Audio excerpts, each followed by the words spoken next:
Novamente com você, pastor Ione Romero. Eu quero compartilhar alguns pontos-chave sobre o assunto da adoração. No momento, na Bíblia, a palavra adoração pode fazer uso de hebraico, grego, mas isso é definir o indefinível. Porque a Bíblia diz que Abraão adorava. Mas ninguém com certeza sabe, do ponto de vista do registro bíblico, na verdade, o que ele fez. Porém, existem várias palavras que muitas vezes preferem se curvar, prostrar-se, expressar um sinal de humilhação, de reverência. E assim por diante, em hebraico e grego. Grande. Mas Jesus deu um novo significado à adoração. Ou melhor, aprofundou o seu significado. Ele disse que o Pai, eu estava procurando adoradores de verdade. Fazê-lo em espírito e em verdade.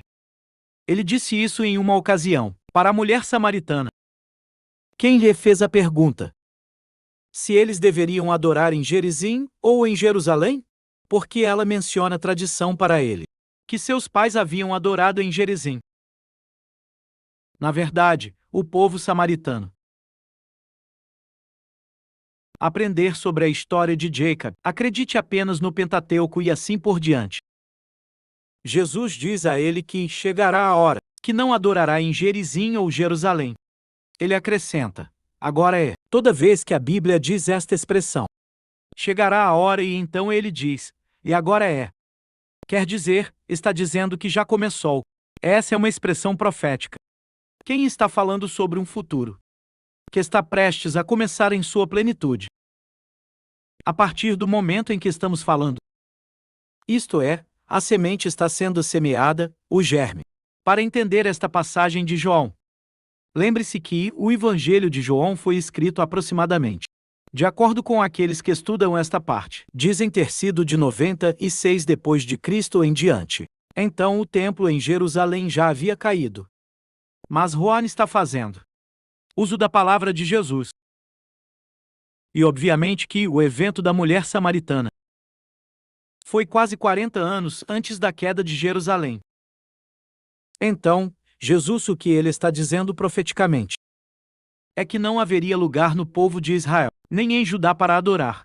Todos nós sabemos o motivo. Porque então, 40 anos de ter pregado o Evangelho todos os apóstolos, incluindo-se em primeiro lugar, e expansão missionária. Então, Jerusalém foi destruída, como profetizado em Mateus 24 e em outras passagens que você já conhece. Então, Jesus o que ele está explicando? Que haveria uma mudança de estrutura, haveria uma mudança na forma externa de adoração. Mas deveria continuar a ser baseado em dois princípios. Primeiro, tinha que ser em espírito e segundo, tinha que ser de verdade. Esses dois pilares de adoração. Pode-se pesquisar diferentes traduções. Em espírito e com sinceridade. E assim por diante. O que na realidade? Acho que este texto significa. Isso quando Iolo empalmo, como as mesmas escrituras de João. Em suas epístolas, ele fala sobre nós não amamos a linguagem. Nem mesmo em palavras. Mas de fato. E na verdade, em outras palavras, ele é que existem. Um exercício de amor que se faz com palavras. Ou um exercício del amor que se hace em verdade. Quando esta expressão realmente é aplicada, aí você está se referindo à parte material, para a parte financeira porque ele está falando. Mesmo o exemplo é dado que, se você vir um irmão em necessidade, e você não o ajuda, então você não está amando, de fato e de verdade. Então, adoração contém o mesmo princípio em espírito, em essência, mas deve haver uma manifestação material de adoração. Jesus está explicando à samaritana que, apesar das mudanças que virão, essas duas coisas devem ser preservadas. O princípio espiritual não se perderia, nem o princípio material da adoração. Jesus disse uma vez o que é espírito. Espírito é o que é carne. Carne é. O que isso significa? Sabemos que somos uma dimensão espiritual, mas também temos uma parte terrena. E observe que toda a adoração antiga é governado por essas duas abordagens. Eles adoravam, deu orações, deu louvores. Eles deram cânticos e bem eles fizeram rituais de diferentes espécies. E sempre o acompanhava com algo material. Isto é, um cordeiro, uma cabra. Os mais pobres tiveram que trazer rolas, pipoca, etc. E os mais pobres ainda tinham que carregar farinha. O mar, sem classe social, estava isento de expressar a adoração a Deus com objetos materiais, além da parte espiritual. Isto é, os cantos, as orações e assim por diante. Então, é importante porque há adoração individual. Vemos que Abraão fez altares. Então Moisés faz o tabernáculo pelo modelo divino. São implementados ofertas, taxas para cada oferta. E o propósito de cada oferta. Então a dualidade do espírito terreno está sendo cumprida, isto é, está sendo semeada no espiritual, orações, as músicas, e também está sendo semeado no material. Quando Deus abençoou o povo de Israel, não só o abençoou com alegria e paz, mas também o abençoou com dinheiro, com prosperidade, com abundância e, portanto, as bênçãos materiais. Este é um princípio fundamental, mesmo que pareça. Mas não é o espírito. A palavra diz que o homem semeia, que vai pegar, e que de acordo com seu gênero, então, será a colheita. Então, se você semear coisas espirituais, você vai pegar coisas meramente espirituais. Se você acompanhar sua ação espiritual com elementos materiais, você vai pegar coisas espirituais, acompanhado de elementos materiais. E é isso que Malaquias também nos explica. Capítulo 3, que diz: Você roubou de mim em seus dízimos e ofertas. Tem gente que rouba de Deus não só nos dízimos, também é roubado da oferta.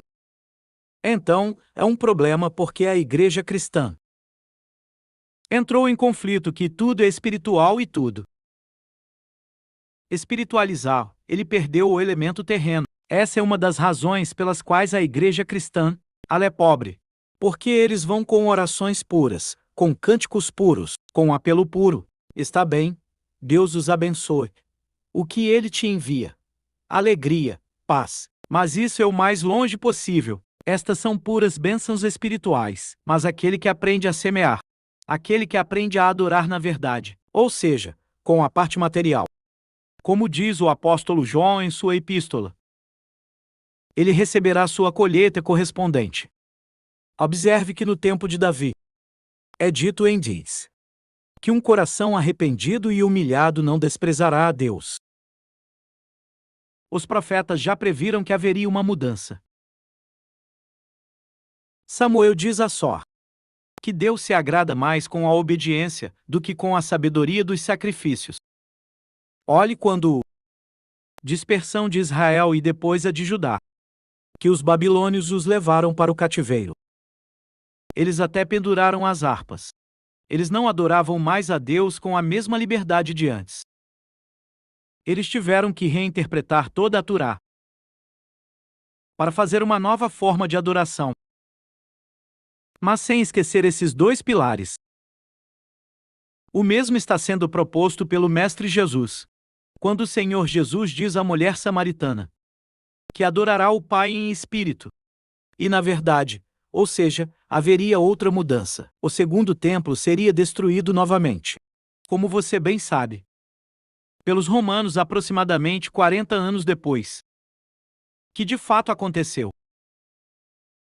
Todos os judeus, o messiânico e o não mesânico, teve que reinterpretar a Sagrada Escritura para continuar a manter o sistema de adoração.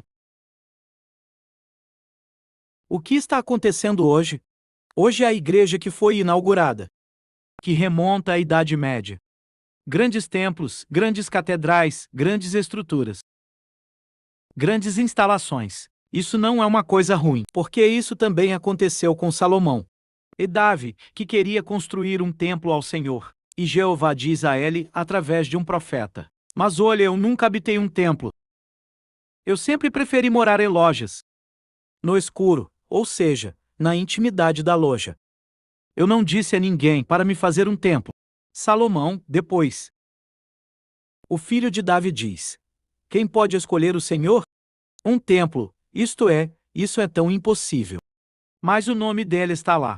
Observe que Deus, embora ele expressasse sua parte, que ele não tinha chamado ninguém para construir um templo. No entanto, ele aceitou a ideia. Eles construíram o templo. Salomão o fez porque Davi havia derramado muito sangue. Diz que Davi inventou instrumentos musicais, incluindo. Passou os planos a Salomão, deu de seu tesouro pessoal. Veja o que é um coração grato a Deus, que incentiva a adoração. O templo incorpora não apenas a adoração de Deus, mas serviu como um centro de conciliação nacional. Isto é, serviu como um centro político de unidade nacional. Sabemos a maravilha que os reis vieram. Alguns que serviram a Deus, outros não, e o templo acabou sendo destruído. Portanto, houve uma mudança de estrutura. Tem gente que começa a criticar do que se os grandes templos, catedrais, que se a estrutura. O problema não está na estrutura. Citado, o livro de Atos, adoração em casa. Mas também havia adoração no templo, antes que os problemas entre os judeus surgissem. Messiânico, isto é, aqueles que acreditaram em Cristo e não messiânico. Todos adoravam no templo. E eles também tiveram sua comunhão em casa como eles fizeram. Quando aconteceu? Pois havia um tabernáculo, um acampamento de reunião. Mas cada um também tinha seu próprio adoração pessoal em casa. Isso sempre existiu como uma cultura ao longo da história. En Pueblo de Israel. O En Pueblo, que então aprendeu o costume da adoração, que foram adicionados àqueles que não eram de origem judaica.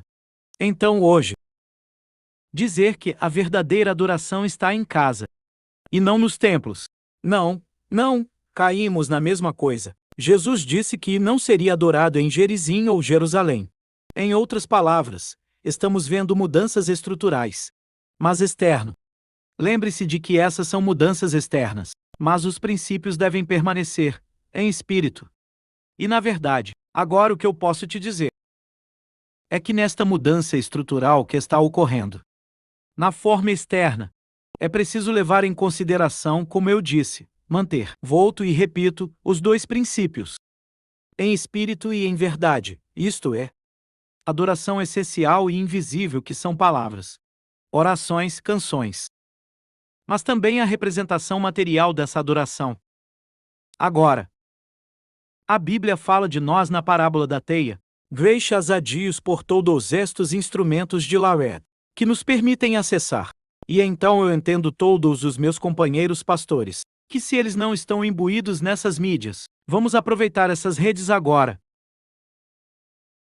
para adaptar sua congregação para usar essas mídias e fazer todo o possível.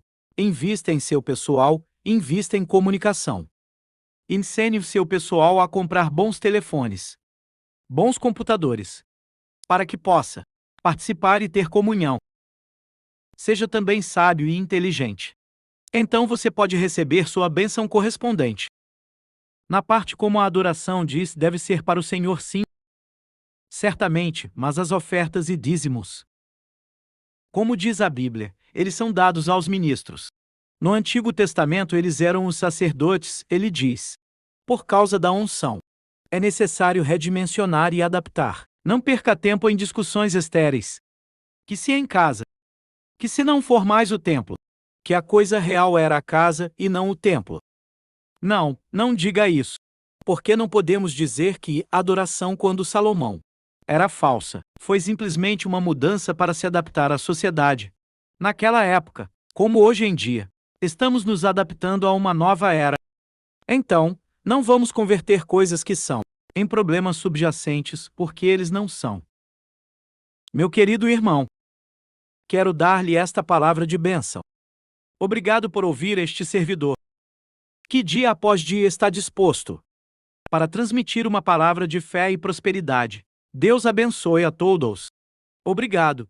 Continue a prosperar em nome do Senhor.